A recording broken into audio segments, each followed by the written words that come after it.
This is your WCIA 3 forecast first.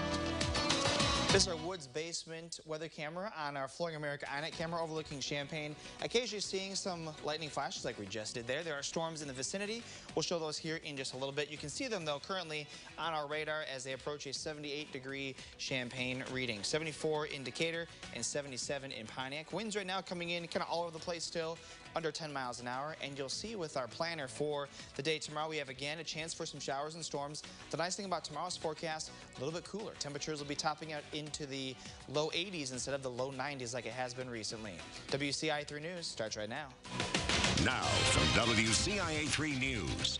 Illinois college athletes can now profit off of their image and likeness, how it could also help businesses in a post-COVID world. Plus, no one was hurt in yesterday's explosion at Hendrick House, but it could have been worse if it wasn't for one man. And used cars are usually less expensive than new ones, but that's not necessarily the case anymore. You're watching your local news leader. This is WCIA 3 News at 10. This is about equity and fairness. This is about doing the right thing for these great athletes. Illinois joins 12 other states across the country signing legislation to allow college athletes the chance to make money starting Thursday. Good evening, I'm Jessica Coons. Lawmakers in Illinois are pushing past the NCAA, making it legal for thousands of amateur athletes to profit off themselves.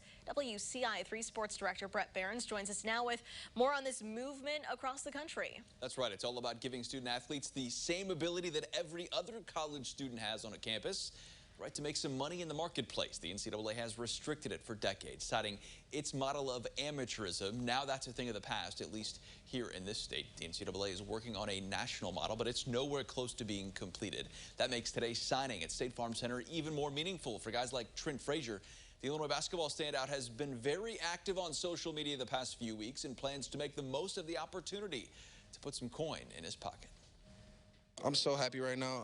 I think this gives, myself an opportunity, to make money off my name. Obviously, with me being, fifth-year senior, one of the fan favorites, I'm going to really enjoy it because I'm going to take full, advantage of this opportunity and make the most of it.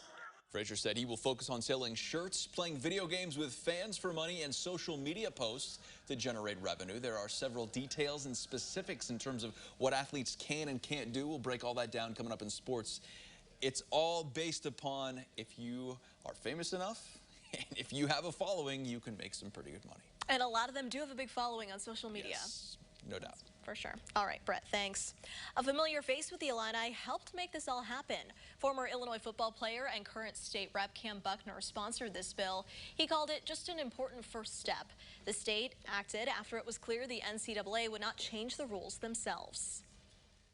We want to recruit young women and men in Illinois to stay in Illinois. We want folks from out of state to come to Illinois and stay in Illinois. So this is really a step in that direction. This is about creating an atmosphere and a playing field that's equal, that's even, and that gives our young people an opportunity to do what everybody else can do, which is profit. Athletic Director Josh Whitman was there today and spoke in favor of the new law. Now, just last year, Whitman was against the state taking action because he wanted to see the NCAA or the federal government make the policy. But when it was clear that wasn't going to happen, Whitman supported the state's plan. Leaders in Champaign-Urbana say this could be a great opportunity for businesses across the area. WCIA 3's Jared Farmer is with us. Jared, what does this mean for them? Jessica, I spoke with Jane DeLuce from Visit Champaign County about the opportunities for local businesses this bill would provide. She says this can help some start to recover from COVID-19 since it'll give them more exposure by working with the school's athletes. I think it's a lot of interest. There's a lot of questions as to how this new legislation is going to impact our businesses. For instance, if you have a restaurant and wants to have a player that is going to come to that restaurant on a regular basis, what does that look like? Businesses will have to learn how to work out deals with players. A program called Open Doors is going to play a large part in that. It's an app that helps athletes maximize their endorsement value. It's a great opportunity for our businesses. I think there's still to be determined of what that could look like. If it includes more engagement, because we are always trying to create campus community engagement. So if there is that opportunity, then definitely it will help our small businesses, which is what we are all doing.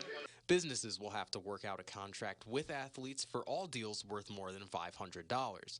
Athletes will have to report their deals to Open Doors, but businesses won't need to use Open Doors when creating a contract. The Illini Credit Union's Susan McGentry says she's excited because this can give players from lesser-known programs an opportunity to also build their brands. By nature, if you have the discipline and the talent to be a student athlete in D1 athletics here at Illinois, you have a brand. You have an opportunity to be in this moment.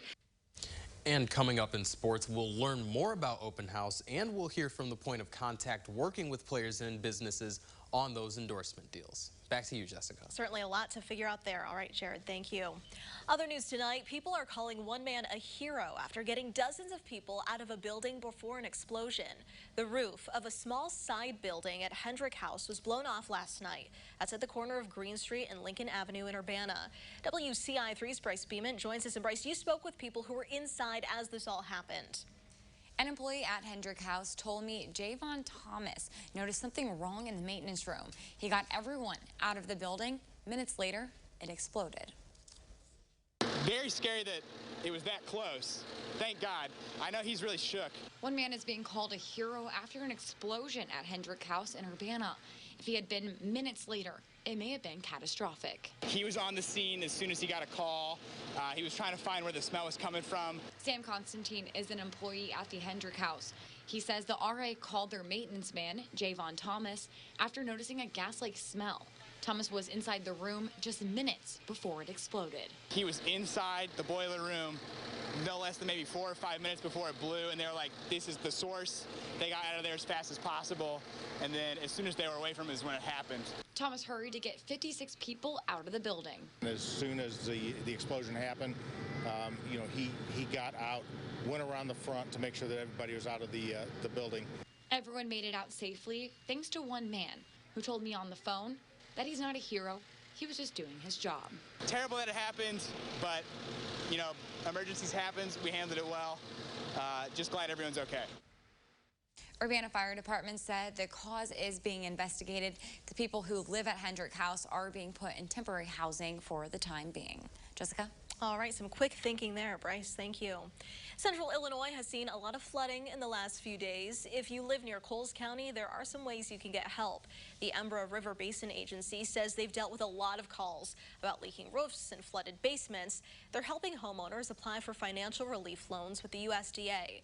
They say you should also check with your insurance provider and file a claim to see what help you can get from them, even if you don't have flood insurance. We're thinking that if there's enough claims that FEMA may come in, and offer some assistance.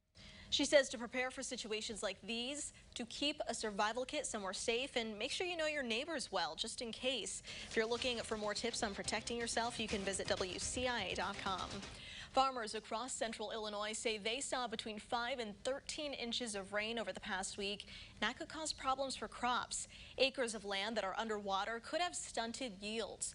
The biggest uncertainty is how much nitrogen is left in the soil for corn. Besides crop concerns, saturated soil could impede farmers' efforts at fighting weeds. New cars and used cars normally aren't the same price, but they're now closer than you would think. Plus, bright spots are supposed to make you smile, and we bet you can't watch this one with a straight face. Very excited for that. And Jack, we're talking about the rain here. Yeah. Those flooded fields we just saw, and we're getting more. We're getting more. We have just a few storms out there still, but any storm that we're going to see today until Thursday going to have some very localized heavy downpours with them. So we still can't get rid of the heavy rain just yet, but there are some dry days in a forecast ahead. It's also going to be a little bit cooler, too. It's not going to be as hot and humid over the next few days as well, which is also really nice to have, too, because it was a humid one and hot one today, topped at 89 degrees for our high. Coming up, we are going to be looking at some drier days after a few more rainy days, and briefly some more comfortable temperatures after the break.